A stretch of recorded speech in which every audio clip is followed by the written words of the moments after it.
इतिहास गवाह है कि जब किसी देश या देश के समूह के पास इतनी ताकत आ जाती है कि वह अपने से कमजोर देशों पर हावी हो सके, तो उन कमजोर देशों को बचाने के लिए सामने उन्हीं की तरह सोच रखने वाले देश उनके लिए चुनौती पैदा करते हैं। और ये चुनौती धीरे धीरे युद्ध का एक बड़ा रूप ले लेती है और फिर दुनिया वर्ल्ड वॉर को फेस करती है। हमारी दुनिया आज तक ऐसे ही दो वर्ल्ड वॉर फेस कर चुकी है और इन दोनों बार एक्सिस्ट पावर और अलायंस पावर के देश आपस में महायुद्ध लड़े थे। अब आज के इस दौर में हम देखते हैं कि जहां एक तरफ अमेरिका और यूरोप की मिलिट्री एयरलाइंस, जिसे नेटो कंट्री कहा जाता है, कि वह मिलकर दुनिया की नॉन नेटो कंट्री को अपने प्रभाव में ले रहे हैं, तो ऐसे हालात में इन्हें काउंटर करने के लिए चीन, ईरान, नॉर्थ कोरिया और रशिया जैसे देश आपस में हाथ मिलाते जा रहे हैं। आज रशिया ने अपने इरादे स्पष्ट करके एक तरीके से नेटो से करीब जाने वाले देश यूक्रेन पर ढावा बोल ही दिया, तो वहीं चाइना अमेरिका की तरह धीरे धीरे अपनी ह्यूज डिफेंस और इकोनॉमिक पावर के दम पर दुनिया के बाकी देशों को भी अपने चंगुल में लेता जा रहा है।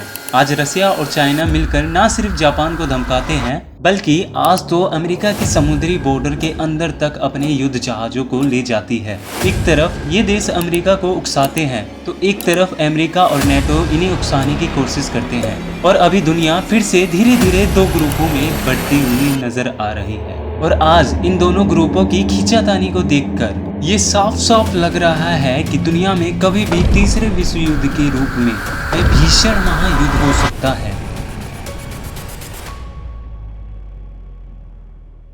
यूक्रेन में जंग के मैदान से जब्त किए रूस के हथियारों की तक वर्ल्ड वॉर की शुरुआत होने वाली है। मैं हूं Rajeev Dhondiyal. Hamas chief Ismail Haniyeh की मौत का बदला लेने का ऐलान किया गया। हमास चीफ इस्माइल हानिया की मौत के बाद ईरान ने इजराइल को युद्ध की धमकी दी है। आकाश में मंगल अस्त होगा।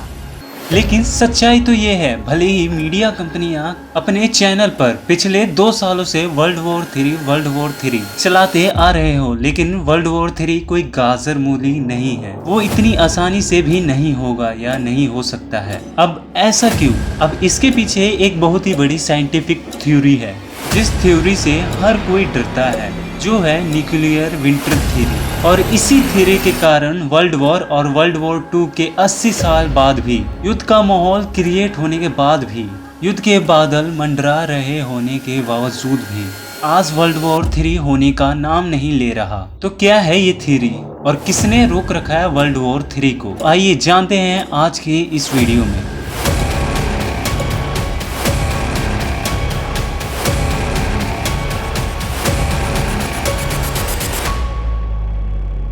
स्वागत है दोस्तों आज के इस वीडियो में। सन 1945 में अमेरिका ने हिरोशिमा और नागासाकी पर परमाणु हमला किया था, जिससे कि इन दोनों देशों के काफी लोग मारे जा चुके थे और कुछ लोग तो जहां खड़े थे वहीं राख बन के उड़ गए और इसके बाद हजारों लोग रेडिएशन से मारे गए। इतना ही नहीं, जापान की आने वाली कई पीढ़ियां रेडिएशन के चलते हैंडीकैप्ड पैदा हुई। परमाणु बम को बनाने वाले वैज्ञानिक ओपेनहाइमर ने इसकी टेस्टिंग के बाद कहा था कि धमाका उसकी उम्मीद से 50 गुना ज्यादा खतरनाक था। अब वैज्ञानिकों का कहना है कि परमाणु बम अगर आज के समय में किसी भी देश में गिराए गए तो वह पिछली बार की तुलना में कई गुना ज्यादा तबाही ला सकता है। उसके बाद होने वाले क्लाइमेट चेंज को भी इस तबाही का वजह बताया है। और इस बात को समझने के लिए सबसे पहले आपको परमाणु हमले के बाद की स्थिति और वैज्ञानिकों ने इसके बारे में की भविष्यवाणी को जानना होगा। 40 साल पहले साइंटिस्ट ने कहा था अगर वर्ल्ड वॉर 3 हुआ तो न्यूक्लियर विंटर आएगा। पहले और अब तक के इकलौते परमाणु हमले के असर को लेकर साइंटिस्ट पॉल क्रुपजेन और जॉन ब्रिग्स ने हमले के करीब 40 साल बाद यानी कि साल 1982 में कहा था कि अगर न्यूक्लियर वॉर शुरू होती है तो इससे धुएं का एक ऐसा बादल बनेगा जिससे सूर्य ढक जाएगा और आने वाली धूप रुक जाएगी और धूप नहीं आएगी तो पृथ्वी का एवरेज टेम्परेचर घट जाएगा और ये घटना न्यूक्लियर विंटर कहलाएगी। और साइंटिस्ट ने ये दावा किया था कि इससे फसलें और सिविलाइजेशन बिल्कुल ही खत्म हो जाएगी, पृथ्वी अंधकार में डूब जाएगी और भूखमरी का खतरा पैदा हो जाएगा। साल 1980 के दशक में वैज्ञानिकों ने न्यूक्लियर विंटर थ्योरी को लेकर क्लाइमेट का एक मॉडल पेश किया था और इसकी डिटेल चौंका देने वाली थी। और इसके मुताबिक न्यूक्लियर वॉर होने पर ग्लोबल टेम्परेचर 10 साल में करीब 10 डिग्री सेल्सियस तक कम हो जाएगा और इसका सीधा असर पेड़ पौधों पर पड़ेगा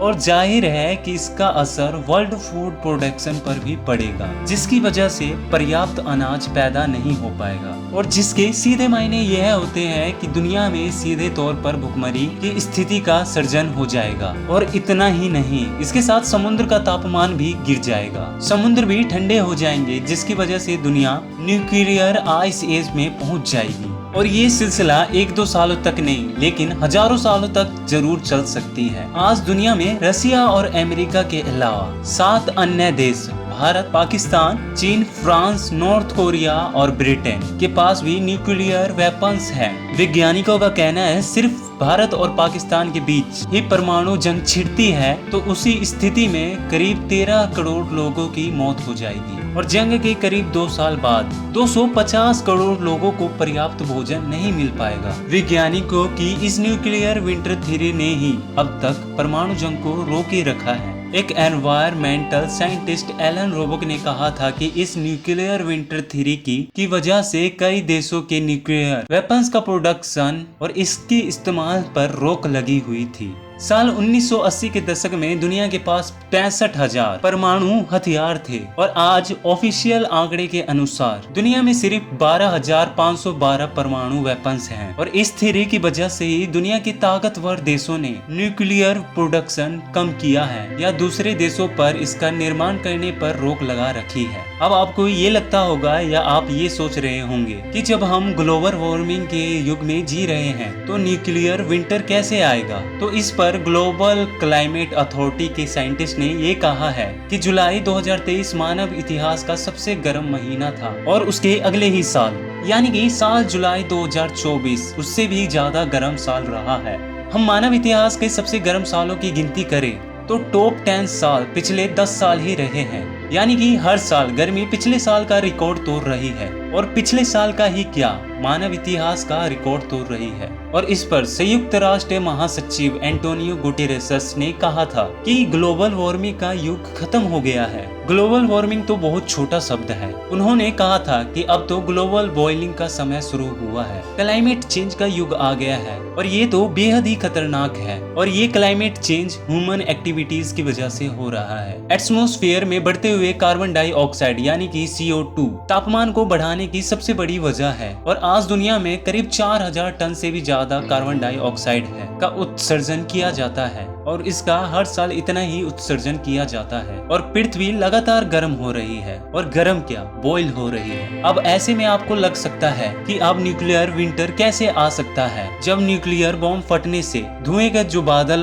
पृथ्वी के आसपास बनेगा उससे सूर्य की किरणें रुक जाएगी, वो पर्याप्त मात्रा में सरफेस तक पहुंच ही नहीं पाएगी और ऐसी स्थिति में तापमान बढ़ने की जगह लगातार कम हो जाएगा और इसी स्थिति को न्यूक्लियर विंटर कहते हैं। और ऐसा हुआ तो इसके तुरंत बाद पृथ्वी ऐसे आइस एज में चली जाएगी जो सदियों तक चल सकता है और ऐसे में इंसानों के साथ कई सारे जीव मारे जाएंगे। और इसीलिए वैज्ञानिकों की इसी थ्योरी की वजह से दुनिया के सभी देश और सभी देशों की सरकारें न्यूक्लियर हमले से बचते हैं और डरते भी हैं। आज दुनिया में भले कोई भी देश कितना ही लड़ता हो लेकिन वो न्यूक्लियर वॉर के पक्ष में नहीं है और इसीलिए जब भी दो देश आपस में टकराते हैं तो तुरंत बड़े देश आकर उस कलेश को शांत कराते हैं, क्योंकि अगर एक बार न्यूक्लियर वॉर हो गया तो फिर वर्ल्ड वॉर 3 होना तय है और फिर पीछे मुड़ना नामुमकिन है। इसलिए आज दुनिया में जो हो रहा है वह देशों को मोहरा बनाया जा रहा है, लेकिन किस लिए? हो सकता है हथियार बेचने के लिए। दुनिया की चाहे कोई भी इंडस्ट्री हो वो वेपन इंडस्ट्री के आगे काफी छोटा है। सबसे बड़ी इंडस्ट्री जो है दुनिया की वो वेपन इंडस्ट्री है और इन इंडस्ट्री को चलाए रखने के लिए छोटे छोटे वॉर होते रहते हैं और ये वॉर फ्री प्लांट होते हैं और ये छुटकन वॉर चलते रहेंगे और जब दुनिया की इकोनॉमी डाउन होगी तो यही देश इनकी भरपाई करेंगे और हर देश ये चाहता है कि ये वॉर एक हद से ज्यादा आगे ना बढ़े और इसलिए चांसेस बहुत कम है। कि वर्ल्ड वॉर 3 हो, लेकिन अब की स्थिति देखकर कम ही सही लेकिन थोड़े बहुत भी वर्ल्ड वॉर 3 होने के चांस हैं। और अगर वर्ल्ड वॉर 3 हुआ भी तो हो सकता है कि वह ट्रेडिशनल वेपन्स के साथ ही हो, न्यूक्लियर वॉर ना हो। लेकिन किसी भी कारण से परिस्थिति किसी के भी कंट्रोल में नहीं रहती, तो वर्ल्ड वॉर 3 में न्यूक्लियर अटैक को कोई भी नहीं रोक पाएगा। और अगर ऐसा होता है तो क्या करना चाहिए, इसकी हम आने वाली वीडियो में चर्चा करेंगे। और आपको क्या लगता है कमेंट में हमें जरूर बताइए। और वीडियो अच्छी लगी हो तो जरूर लाइक और सब्सक्राइब करें। तो मिलते हैं जल्द ही एक नए टॉपिक पर, तब तक के लिए stay safe and keep watching.